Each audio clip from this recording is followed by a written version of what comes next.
মধ্যপ্রাচ্যের উত্তেজনাপূর্ণ পরিস্থিতির প্রেক্ষাপটে আবারও তীব্র রাজনৈতিক মন্তব্য করে আলোচনায় এসেছেন মার্কিন প্রেসিডেন্ট ডোনাল্ড ট্রাম্প। তিনি এবার বিরোধী দল ডেমোক্রেটিক পার্টিকে যুক্তরাষ্ট্রের জন্য সবচেয়ে বড় শত্রু হিসেবে অভিহিত করেছেন।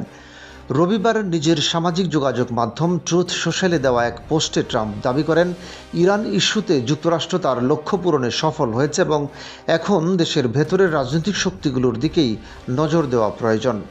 তার ভাষায়, ইরানের পতনের পর এখন আমেরিকার সবচেয়ে বড় শত্রু কট্টর বামপন্থী অযোগ্য ডেমোক্র্যাটরা। ট্রাম্পের এই বক্তব্য ঘিরে যুক্তরাষ্ট্রের রাজনীতিতে নতুন করে উত্তেজনা তৈরি হয়েছে। একই দিনে আরেকটি পোস্টে তিনি জানান, দেশের বিমানবন্দরগুলোতে নিরাপত্তা জোরদার করতে ট্রান্সপোর্টেশন সিকিউরিটি অ্যাডমিনিস্ট্রেশন (TSA) এর সহায়তায় immigration and customs enforcement (ICE) এর এজেন্ট মোতায়েন করা হবে। তার অভিযোগ, ডেমোক্র্যাটরা ইচ্ছাকৃতভাবে গুরুত্বপূর্ণ বিল আটকে রেখে প্রশাসনিক কার্যক্রমে বাধা সৃষ্টি করছে। বিশেষ করে আংশিক সরকারি অচলাবস্থা, শাটডাউন নিরসনে তাদের অনীহা দেশের নিরাপত্তা ও প্রশাসনিক কার্যক্রমকে ঝুঁকির মুখে ফেলছে বলে দাবি করেন তিনি। উল্লেখ্য, ফেব্রুয়ারিতে রিপাবলিকান ও ডেমোক্র্যাটদের মধ্যে অর্থায়ন চুক্তি না হওয়ায় যুক্তরাষ্ট্রে আংশিক সরকারি অচলাবস্থা শুরু হয়। এর ফলে বিমানবন্দরের অনেক TSA কর্মী বেতন ছাড়াই দায়িত্ব পালন করতে বাধ্য হচ্ছেন।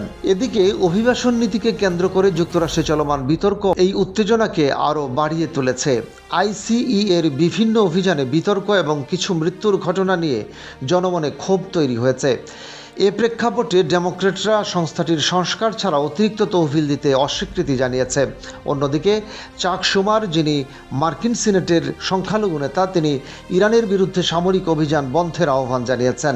সামাজিক যোগাযোগ মাধ্যমে দেওয়া এক বিবৃতিতে তিনি বলেন, যথেষ্ট হয়েছে, এই যুদ্ধ বন্ধ করুন। শুমারের মতে, এই যুদ্ধের পেছনে বিপুল অর্থ ব্যয় হচ্ছে, যা দেশের অর্থনীতিতে চাপ সৃষ্টি করছে। একই সঙ্গে জ্বালানির দামও বেড়ে গেছে, ফলে সাধারণ জনগণের জীবনযাত্রার ব্যয় আরও বৃদ্ধি পাচ্ছে। সব মিলিয়ে ইরান ইস্যুকে কেন্দ্র করে আন্তর্জাতিক উত্তেজনার পাশাপাশি যুক্তরাষ্ট্রের অভ্যন্তরীণ রাজনীতিতেও বিভাজন ও উত্তাপ ক্রমেই বাড়ছে, যা ভবিষ্যতে আরও বড় রাজনৈতিক সংঘাতের ইঙ্গিত দিচ্ছে।